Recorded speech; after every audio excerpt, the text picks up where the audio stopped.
জ্বালানি ও খনিজ সম্পদ উপদেষ্টা মোহাম্মদ ফাউজুল কবির খান বলেছেন, দেশের জনগণের চাহিদার কথা মাথায় রেখে অন্তর্বর্তীকালীন সরকার কাজ করবে। ঢাকায় বসে সরকার কোনো পরিকল্পনা নেবে না। শনিবার দুপুরে কিশোরগঞ্জের ইচনা উপজেলার বিভিন্ন উন্নয়ন কাজ পরিদর্শন শেষে সাংবাদিকদের তিনি এসব কথা বলেন। কিশোরগঞ্জ হাওরের আলোচিত অল ওয়েদার সড়ক বিষয়ে ফাউজুল কবির খান বলেন, এই সড়কের ফলে সৃষ্ট অসুবিধাগুলো নির্ণয় করে অগ্রাধিকার ভিত্তিতে সমাধানের চেষ্টা করা হবে।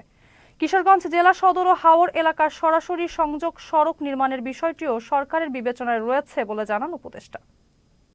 আমি এখানে এসেছিলাম কতগুলো কাজ। একটা হচ্ছে যে এই যে আপনাদের যে সড়কটা হয়েছে এটার প্রতিক্রিয়া নিয়ে বিভিন্ন জায়গায় কথাবার্তা হচ্ছিল, সেটা দেখা।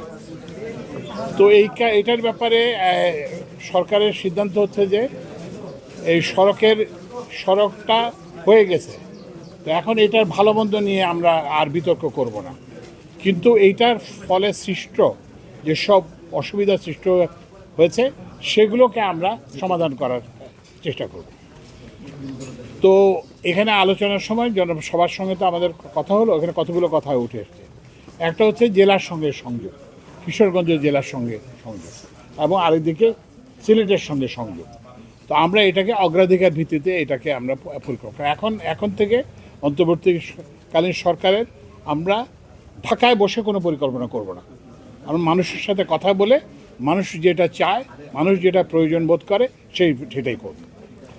আরেকটা কথা আসছে যে বন্যা এখানে দীর্ঘায়িত হচ্ছে, সময় বেশি হচ্ছে। তো এইটার যেটা কারণ সেটা হচ্ছে যে ড্রেজিং হচ্ছে না, নদীগুলোতে পলি জমতেছে, সেটা হচ্ছে না। তো সেজন্য আমরা ড্রেজিংয়ের জন্য আমরা ইয়ের সঙ্গে কথা বলেছি, পানি সম্পদ সচিবের সাথে কথা বলেছি, এবং পানি সম্পদ মন্ত্রণালয়ের কর্মকর্তারা এখানে শুনেছেন। এইটার ব্যাপারেও ব্যবস্থা নেওয়া হবে।